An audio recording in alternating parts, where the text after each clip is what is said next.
নমস্কাৰ, আপোনালোকে চাবলৈ আৰম্ভ কৰিছে জেডি নিউজৰ বিশেষ অনুষ্ঠান prime time of the day. আজিৰ দিনটোৰ প্ৰথমটো খবৰেই হৈছে এটা বহুতেই বেছি গুৰুত্বপূৰ্ণ খবৰ। গুৱাহাটীৰ সৰুসজাইত বাগুৰুম্বা নৃত্য প্ৰদৰ্শন কৰা প্ৰতিগৰাকী শিল্পীক অসম চৰকাৰে দিবলৈ সাজু হৈ পৰিছে প্ৰায় ২৫,০০০ টকাৰ পুৰস্কাৰ। আৰু এই সন্দৰ্ভত বিতংভাৱে সবিশেষ তথ্য চাওঁ আহক।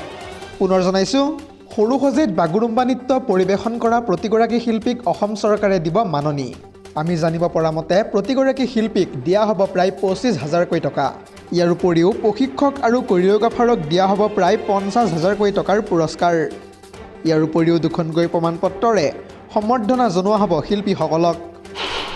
পৰৱৰ্তী খবৰটো হৈছে আন এটা বহুতেই বেছি গুৰুত্বপূৰ্ণ খবৰ, কিয়নো ঋণৰ সাগৰত লাহে লাহে উটি ভাহি যাবলৈ ধৰিছে ৰাজ্য চৰকাৰ। আৰু তাৰে পৰিপ্ৰেক্ষিতত পুনৰবাৰ ১,০০০ কোটি টকাৰ ঋণ ল'বলৈ সাজু ৰাজ্য চৰকাৰ। আৰু এই সন্দৰ্ভত বিতংভাৱে সবিশেষ তথ্য চাওঁ আহক। পুনৰ জনাইছোঁ, ভয়ংকৰ আৰ্থিক সংকটত পৰিছে এতিয়া অসম। চলিত অৰ্থাৎ জানুৱাৰী মাহতে তৃতীয়বাৰলৈ ঋণ ল'বলৈ সাজু সম্পূৰ্ণৰূপে ৰাজ্য চৰকাৰ। আহি থকা ২০ জানুৱাৰী তাৰিখে পুনৰ ৰাজ্য চৰকাৰে ল'ব ১,০০০ কোটি টকাৰ ঋণ। জানিব পৰা মতে আগন্তুক ২০ বছৰৰ বাবে বণ্ড বন্ধকত থৈ ঋণ ল'ব হেনো চৰকাৰে।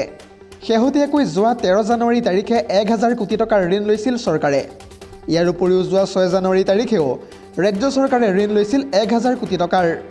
কেগুৰ বাৰম্বাৰ সকিয়নি লৈও এতিয়া কেৰেপ নকৰি ঋণৰ ওপৰত ঋণ ল'বলৈ তৎপৰ হৈ পৰিছে এতিয়া ৰাজ্য চৰকাৰ। পৰৱৰ্তী খবৰটো হৈছে আন এটা বহুতেই বেছি গুৰুত্বপূৰ্ণ খবৰ, কিয়নো যিকোনো মুহূৰ্তত গ্ৰেপ্তাৰ হ'ব পাৰে ৰেজাউল কৰিম চৰকাৰ। আৰু এই সন্দৰ্ভত ইতিমধ্যে এক ইংগিত প্ৰদান কৰিছে মুখ্যমন্ত্ৰী হিমন্ত বিশ্ব শৰ্মাই। মুখ্যমন্ত্ৰীগৰাকীয়ে এই সন্দৰ্ভত কি মন্তব্য কৰিছে বিতংভাৱে সবিশেষ তথ্য চাওঁ আহক।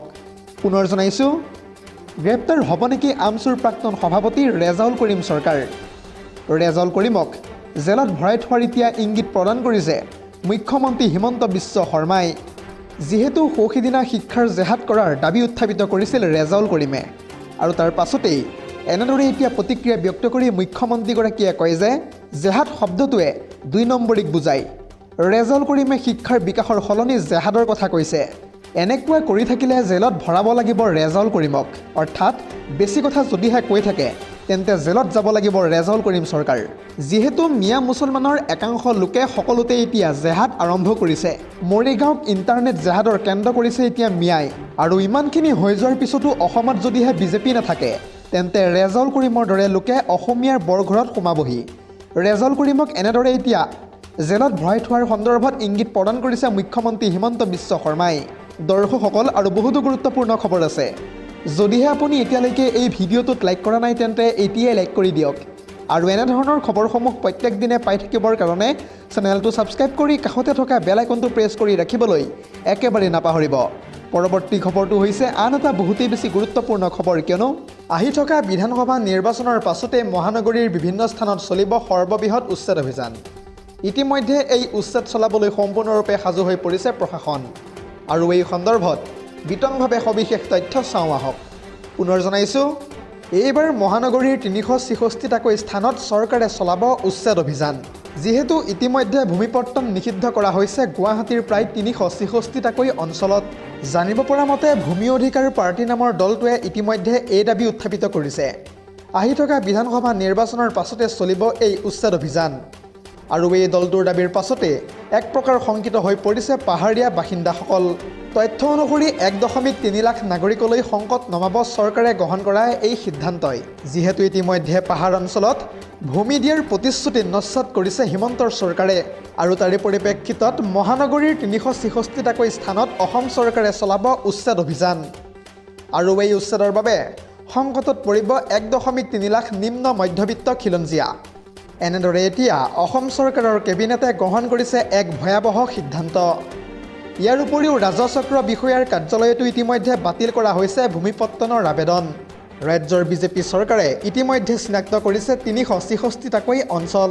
আৰু এই খবৰটো লাভ কৰাৰ পাছতে দক্ষিণ গাঁৱৰ পাহাৰত বসবাস কৰা বাসিন্দাই হুংকাৰ প্ৰদান কৰি কয় যে আহি থকা নিৰ্বাচনত এক শিক্ষা দিম হিমন্তৰ চৰকাৰক।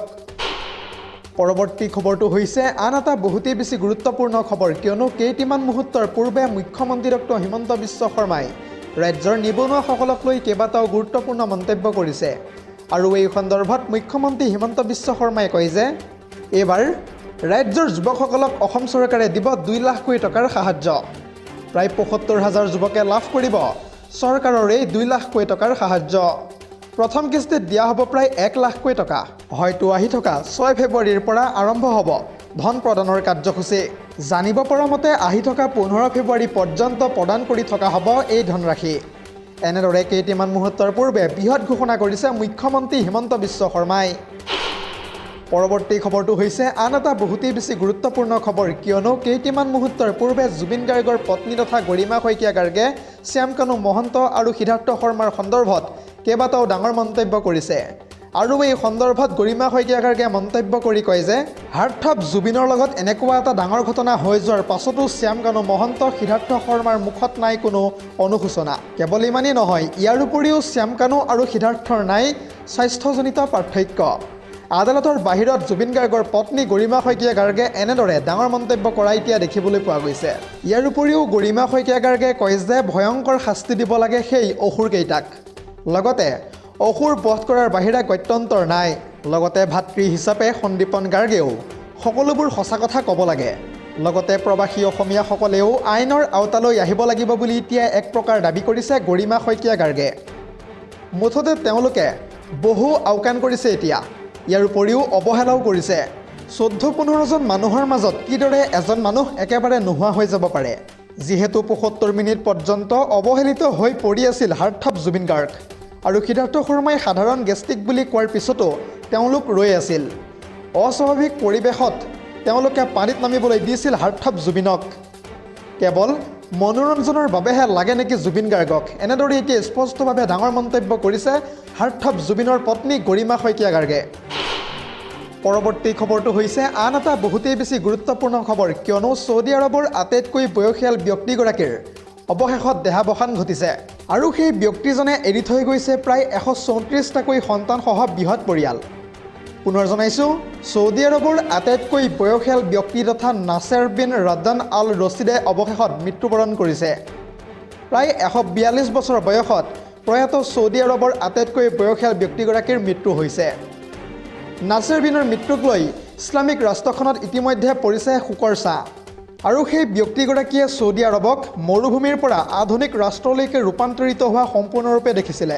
কেৱল ইমানেই নহয়, 40বাৰতকৈও অধিক হজ যাত্ৰা কৰিছিল এইগৰাকী নাছেৰ বিনে। তথ্য অনুসৰি এইগৰাকী ব্যক্তিয়ে ইতিমধ্যে এৰি থৈ গৈছে 134টাকৈ সন্তানসহ এটা বৃহৎ পৰিয়াল। লগতে ছৌদি আৰবৰ অভিভাৱক হিচাপে পৰিচিত আছিল এইগৰাকী নাছেৰ বিন ৰাদান আল ৰছিদ। পৰৱৰ্তী খবৰটো হৈছে আন এটা বহুতেই বেছি গুৰুত্বপূৰ্ণ খবৰ, কিয়নো PM কিষাণৰ অধীনত 22 নং কিস্তিৰ ধন লাভ কৰিবলগীয়া প্ৰত্যেকগৰাকী কৃষকক জনাবলৈ লৈছোঁ এটা ব্ৰেকিং নিউজ, কিয়নো দেশৰ লাখ লাখ কৃষকৰ একাউণ্টে সোমাব 6000 কোটি টকা। PM কিষাণৰ 22 নং কিস্তিৰ অধীনত সোমাব এই ধনৰাশি। আৰু এই ধনৰাশি লাভ কৰিবলৈ কৰিব লাগিব আপুনি কেইবাটাও গুৰুত্বপূৰ্ণ কাম। প্ৰথম পৰ্যায়ত কৃষকসকলে EKYC সম্পূৰ্ণ কৰিব লাগিব এই ধন লাভ কৰিবলৈ হ'লে। ইয়াৰ উপৰিও বেংক একাউণ্টৰ সৈতে লিংক কৰিব লাগিব আধাৰৰ EIDৰ সৈতে। মাটিৰ ৰেকৰ্ড PM কিষাণৰ পৰ্টেলত সঠিকভাৱে পঞ্জীয়ন কৰিব লাগিব, যিহেতু মাৰ্চ-এপ্ৰিল মাহৰ ভিতৰতেই কৃষকসকলে এই ধন লাভ কৰাৰ পূৰ্ণ সম্ভাৱনা আছে। News desk report, ZD news.